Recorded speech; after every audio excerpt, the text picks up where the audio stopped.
Hello friends, welcome back to the my new video guys and my YouTube channel guys. Today friends we are going to talk about how can we update phone time in our Oppo phone. Hence you want to update guys your phone time in your Oppo phone. So friend, how can you update? Today I will show you in this video guys. So before starting video friend, first of all go and subscribe the channel guys. Click the bell icon, like the video. So first of all guys, open your phone setting to update your phone time. After on phone setting guys, scroll it and friends you can see this tab of setting. Friends click on guys your phone additional setting guys. Tap here guys, and friends, you can see guys, second option is date and time setting is tap here. So friends, how can you update your phone time guys? You can see there is no any option to update it. And friends, you can see guys your 24 hours guys format guys you can on and off from here. Home screen world clock guys you want to on and off guys you can on and off from here. So first of all guys you can see this set automatically time and zone. So guys tap here this right side guys.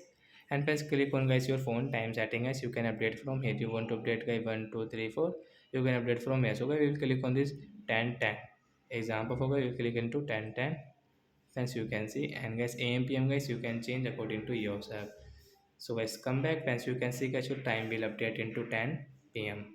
10 10 p.m. So like that guys we can update phone time. So that's it guys, thanks for watching the video, bye guys.